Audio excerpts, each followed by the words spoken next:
on voit que le volume profile commence un petit peu à s'épaissir sur ces niveaux de prix-là. Et directement, les acheteurs reprennent la main à chaque fois que les vendeurs essayent de breaker ces niveaux-là.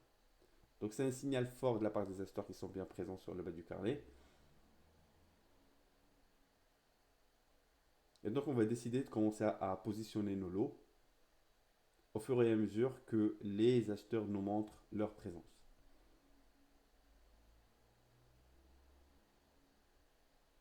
Bien évidemment, on risque de perdre un ou deux ticks grand maximum. Notre stop loss est juste derrière.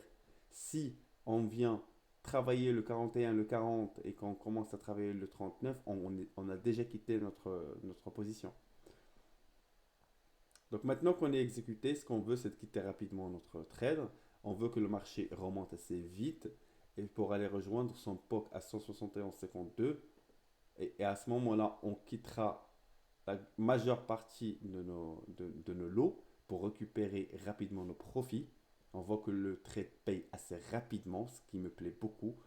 Et directement après, je vais laisser une faible quantité de lots dans le cas où on dépasse le POC du jour.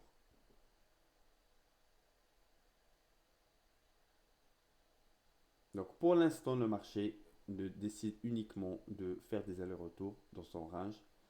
Et pour l'instant, on n'a pas une réelle attention de casser les plus bas. Maintenant, il va être très important de voir au niveau de notre graphique en une minute. Nous avons le prix d'ouverture qui est situé à 171,51.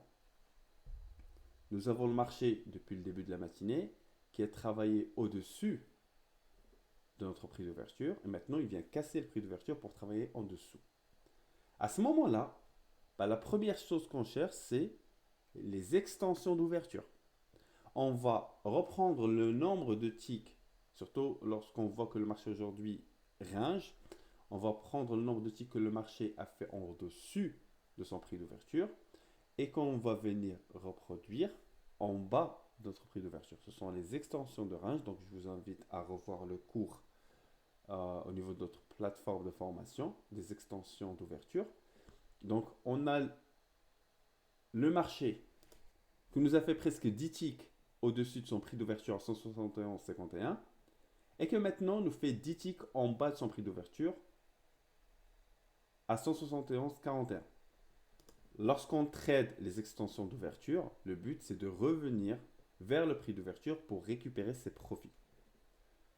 Chose qu'on a déjà fait, on a récupéré nos profits à partir du moment que le marché commençait à travailler les zones à grand volume vers les 171, 50, 51, 52. On ne sait pas s'il va être en mesure de les passer ou pas, mais pour sécuriser nos gains, on préfère récupérer nos profits assez rapidement sur ces niveaux-là. On est déjà à presque 10 ticks de gains, ce qui est excellent.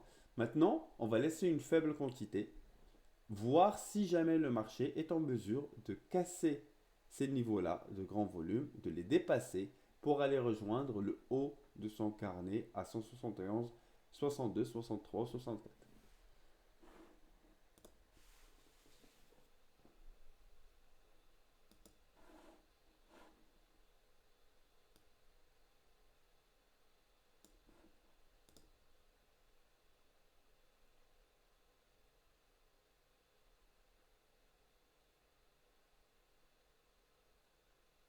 Donc lorsqu'on trade les extensions d'ouverture, notre premier objectif, c'est bien évidemment le prix d'ouverture en lui-même. Lorsqu'on revient sur notre prix d'ouverture, c'est à ce moment-là qu'on souhaite prendre nos profits. Si on a un obstacle avant, bien évidemment, on va quitter notre position avant. Mais le but, c'est de récupérer au moins 75% de notre taille de position sur ces niveaux-là. Et après, laisser une faible quantité pour voir si jamais on est en mesure d'aller plus loin. Pour chercher le maximum de profit possible. Et ne rien laisser, ne laisser aucune miette au marché. Donc maintenant qu'on a sécurisé nos gains, on est plutôt à l'aise, on peut laisser le marché travailler. Quoi qu'il en soit, notre trade est gagnant. Lorsque le marché retombe rapidement sur le 171,42, on a le temps de quitter notre position flat pour le peu de contrats qui restent. Mais sinon, quoi qu'il en soit, notre trade est déjà en profit et déjà gagné. Donc on voit que le marché bataille énormément sur ces zones à grand volume comme on l'avait attendu.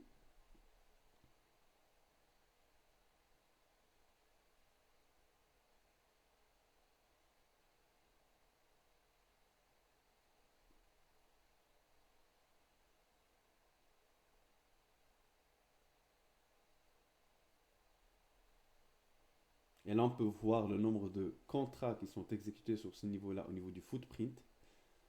On voit qu'il y a énormément de batailles. Et donc, notre marché va avoir de plus en plus du mal à passer ces niveaux-là pour aller rejoindre les plus hauts du jour. On va tout simplement décider de quitter notre position à 100%, car les acheteurs commencent à montrer quelques faiblesses.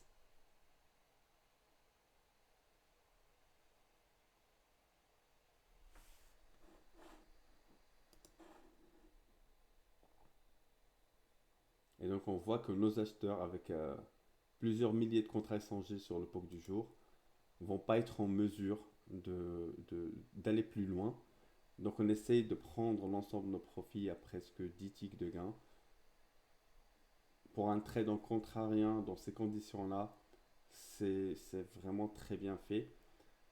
Le but, c'est de ne pas rester exposé longtemps au marché. Et donc de toujours bien sécuriser ses gains dès que le marché nous donne raison, dès les premiers ticks de profit. On peut laisser une faible quantité, on ne sait jamais si le marché peut aller chercher plus de ticks, mais lorsqu'on est en mesure de sécuriser nos profits, on est beaucoup plus serein et donc on a le temps de laisser travailler un peu plus le marché. Si vous avez apprécié le contenu de ce cours, je vous invite à visiter notre site internet luxembourg.com. Vous allez découvrir l'ensemble de notre programme de formation en ligne ou en présentiel. Pour rejoindre d'ici nos prochains webinaires, vous pouvez également vous inscrire à notre initiation gratuite au trading professionnel ou prendre rendez-vous avec nous pour un entretien individuel, définir ensemble votre profil de trader, mieux vous orienter et en profiter pour répondre à toutes vos questions. D'ici là, préparez bien vos questions et je vous dis à très bientôt.